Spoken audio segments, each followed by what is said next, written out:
Hello everyone, कैसे हैं आप सब गाइज। मुझे उम्मीद है कि आप सभी ठीक होंगे और खुश होंगे। All in one with tarot 3 के चैनल पर एक बार फिर से मैं आप सभी लोगों का बहुत बहुत स्वागत करती हूँ। सो एरीज आ चुकी हूँ गाइज आप लोगों की लव लाइफ रीडिंग के साथ, जो कि होने वाली हैं 18 सितंबर से लेकर के 24 सितंबर 2021 के बीच। यस, एज ऑलवेज सबसे पहले यहाँ पर मैं आपकी जो फीलिंग्स हैं इस वीक में आपके पर्सन के लिए देखने वाली हूँ, आपके पर्सन की फीलिंग्स आपके लिए, साथ ही उनका नेक्स्ट एक्शन क्या पॉसिबल है इस वीक में। ये सारी पॉसिबिलिटीज़ जो हैं देखने की कोशिश करेंगे हम लोग इस वीडियो में। वीडियो शुरू करने से पहले कुछ खास बातें रीडिंग से रिलेटेड, इन्हें आप अगर नए हैं इस चैनल पर तो कतई स्किप ना करें, आपको रीडिंग समझने और सुनने में आसानी होगी। पहली चीज़ ये कि बहुत सारे एरीज इस रीडिंग को देखते हैं गाइज, सारे मैसेजेस आपके साथ रेजोनेट करें ये चीज़ पॉसिबल नहीं है, चूँकि जनरल रीडिंग है राइट। तो जो मैसेजेस आपके साथ ईजीएस्ट वे में रेजोनेट करते हैं आप उन्हें ही कैरी करें, जो नहीं करते उन्हें जाने दें, वो किसी और एरीज के लिए हो सकते हैं। साथ ही बहुत सारे लोग मुझसे ये जानना चाहते हैं कि इन रीडिंग्स को हम किन साइन के अकॉर्डिंग सुन या देख सकते हैं। तो आप इन्हें सन साइन के अकॉर्डिंग देख लें, आप इन्हें मून साइन के अकॉर्डिंग देख लें, अपने अपने नाम के पहले अक्षर से जो राशि जनरेट होती है इसके थ्रू देख लें। इसके अलावा अगर आप जो है किसी राशि से, किसी साइन से खुद को बेहतर तरीके से रिलेट कर सक रहे हैं तो उसके थ्रू भी आप देख सकते हैं। पर्सनल कंसल्टेशन चाहते हैं, डिस्क्रिप्शन में मेरा व्हाट्सएप नंबर है। एज ऑलवेज अपनी रीडिंग को स्टार्ट करती हूँ और मेरे राइट साइड में एरीज आपकी फीलिंग्स, प्लीज़ गाइड करें एंजल्स एरीज, मेरे व्यूअर्स एरीज की फीलिंग्स 18 टू 24 सितंबर अपने पर्सन के लिए क्या रह सकती है।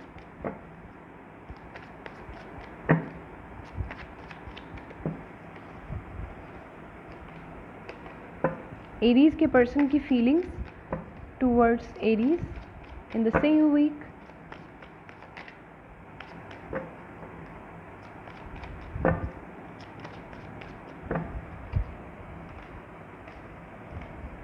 नेक्स्ट एक्शन क्या ले सकते हैं एरीज के पर्सन, क्या कोई नेक्स्ट एक्शन लेंगे।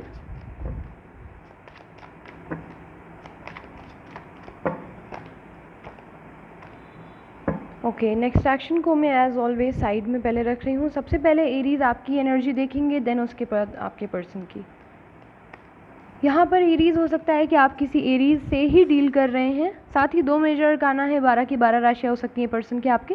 But yes, Aries, Leo, Sagittarius, Libra, Gemini, Aquarius जो हैं स्ट्रॉन्ग है यहाँ पर। मुझे ये बहुत क्लियरली दिख रहा है गाइज कि इस वीक में आप जो है अपने पर्सन को स्पाई बहुत ज़्यादा कर रहे हैं। और ये भी दिख रहा है कि देखिए, मैंने कई बार बोला है और कई बार अगर आप लोगों से चूँकि मैंने कहा ना सारी चीज़ें सबसे रेजोनेट करें एज इट इज़, ये बात ज़रूरी नहीं है, ये जनरल रीडिंग है गाइज राइट। तो exactly as it is messages आपसे रेजोनेट करें ऐसा ज़रूरी नहीं है, लेकिन येस जो कार्ड्स आएंगे मुझे वो आपको बताना है। सो यहाँ पर मुझे ये बिल्कुल क्लियर दिख रहा है 7 of swords with the fool कि आप अपने पर्सन को स्पाई करने वाले हैं और इस वीक में आप बहुत अपने पर्सन की तरफ आकर्षित होने वाले हैं, है ना। काफ़ी ज़्यादा आप एक उन पे अगेन बिलीव करना चाहते हैं, आप पता करना चाहते हैं कि कहीं आपके पर्सन मूव ऑन तो नहीं कर गए, कहीं वो आपको छोड़कर तो नहीं चले गए। साथ ही अगर इस वीक में आपके पर्सन के ख़िलाफ़ आपसे किसी ने भी कुछ बोला तो आप बहुत ज़्यादा डिफेंसिव हैं। साथ आपको कुछ ऐसी चीज़ें भी लग रही हैं कि आपके जो पर्सन है आपको कहीं चीट तो नहीं कर रहे हैं, कहीं डिश तो नहीं कर रहे हैं, ऐसा तो नहीं कि छोड़ के चले जाएंगे, ऐसा तो नहीं किसी और के डेट कर रहे हैं, ऐसा तो नहीं कोई थर्ड पार्टी आ गई है या आ गई हैं। ये कुछ डाउट्स, मुझे बेसिकली ट्रस्ट इशू भी दिख रहा है यहाँ पर इस वीक में आपके नेचर में, आपकी फीलिंग्स में जो आपके पर्सन के लिए आप जनरेट कर रहे हैं। कोई उपाय कर सकते हैं इस वीक में आप अपने पर्सन को पाने के लिए, रीयूनाइट होने के लिए। कोई उपाय कुछ भी, कोई यूट्यूब से देखकर या कुछ भी ऐसा आप कर सकते हैं। डेफिनेटली किसी ऐसे व्यक्ति विशेष से राय ले सकते हैं, गाइडेंस ले सकते हैं, टैरो रीडिंग भी करवा सकते हैं। मुझे ऐसी चीज़ें दिख रही हैं यहाँ पर, क्योंकि आप साम दाम दंड बेस सब कुछ अपना रहे हैं क्लैरिटी पाने के लिए। आपको जो है क्लैरिटी चाहिए, आप अपने पर्सन को किसी भी तरह से पाना चाहते हैं गाइज, आप उनसे मूव ऑन नहीं कर पा रहे हैं, ना करना चाह रहे हैं, ये चीज़ मुझे यहाँ पर दिख रही है। सो इस वीक में आप जो है उनकी तरफ काफ़ी ज़्यादा अट्रैक्टेड रहने वाले हैं और वो आपको बहुत ज़्यादा अट्रैक्टेड लगते भी हैं। इसीलिए आप जो है उनके साथ अगेन एक न्यू स्टार्ट करना चाहते हैं, ज़ीरो से चीज़ें, मतलब अगर कोई बुरी चीज़ हुई आपकी लाइफ में ना, आप उसे भुला कर चीज़ें, एक न्यू स्टार्ट, एक न्यू जर्नी जो है स्टार्ट करना चाहते हैं, ये चीज़ मुझे दिख रही है।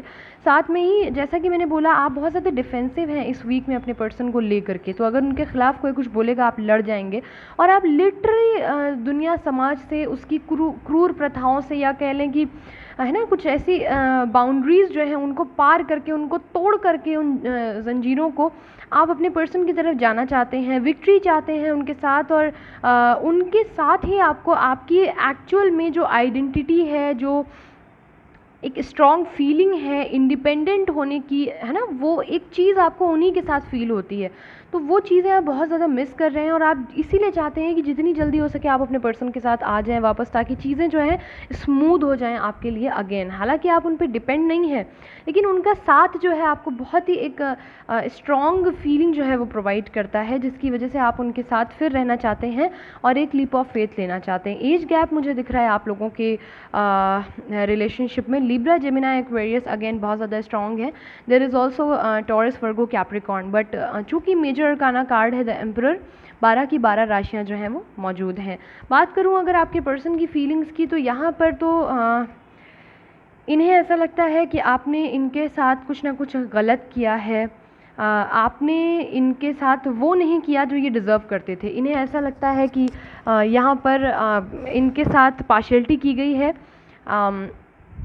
इन्हें ये भी लग रहा है कुछ लोगों को कि लिटरली एरीज़ की लाइफ में कोई और भी इंसान है। इन्हें ऐसा लग रहा है कि थर्ड पार्टी इन्वॉल्वमेंट है और आप सामने वाले का पक्ष ज़्यादा ले रहे हैं। कोई व्यक्ति विशेष हो सकते हैं जिनके खिलाफ इनको बीच में आपसे लड़ाई हुई हो, और उनकी वजह से, ये आपके दोस्त भी हो सकते हैं एरीज़, कोई भी हो सकता है जिनके लिए सिर्फ इनको गलतफहमी हो गई और ये रिश्ता ख़त्म हो गया। तो इनके दिमाग में या तो इन्होंने किसी की बातें सुन ली हैं, इन्हें ऐसा लग रहा है कि आप किसी के इन्फ्लुएंस में हैं, आप बहुत ज़्यादा किसी की बातें सुन रहे हैं, आप इनकी बात नहीं सुन रहे हैं, इन्हें नज़रअंदाज कर रहे हैं, और आप कंफ्यूज हैं और आप इनकी तरफ नहीं आना चाहते हैं।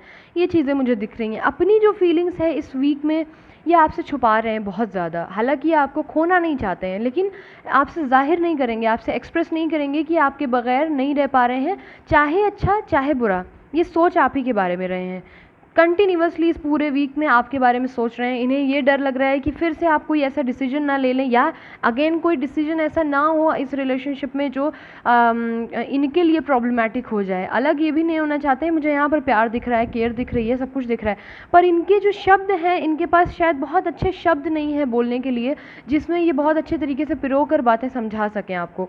तो बहुत अक्सर करके मिसअंडरस्टैंडिंग क्रिएट हो जाती होगी।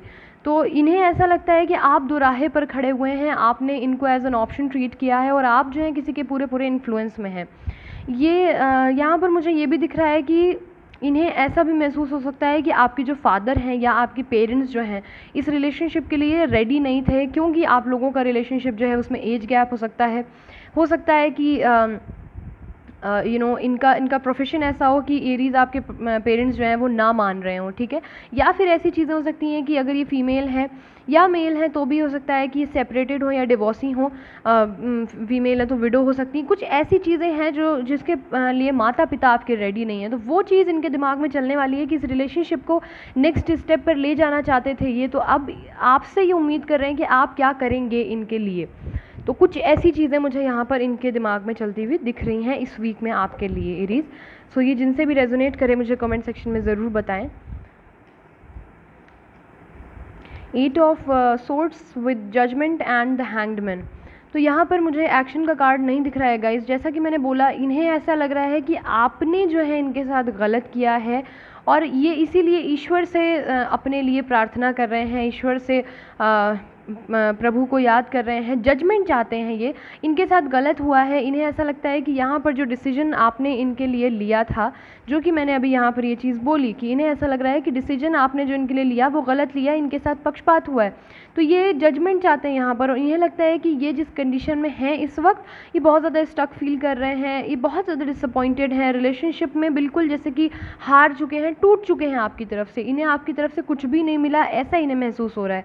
सो नेक्स्ट एक्शन अभी इनका कुछ भी नहीं है। ये बस ये चाह रहे हैं कि इन्हें अगर ये सही है तो इन्हें ईश्वर जजमेंट दें, एंड दैट्स ऑल। इन्हें अभी कोई भी आपकी तरफ पहल करने के लिए नहीं समझ आ रहा है। ये हैंग्ड हैं, इनके पास इस वीक में कोई भी क्लैरिटी नहीं है। इंट्यूटिव हो सकते हैं ये इस वीक में, लेकिन क्लैरिटी नहीं है। थॉटफुल हैं, थॉट चल रहे हैं दिमाग में, बट क्लैरिटी ही नहीं है, तो इस वजह से नेक्स्ट एक्शन का कोई भी कार्ड मुझे यहाँ पर नहीं दिखा है। सो आई एम सॉरी, बट जो कार्ड्स हैं वो मुझे बताने हैं। So this is it Aries, I hope इससे आपको कुछ क्लैरिटी मिली हो।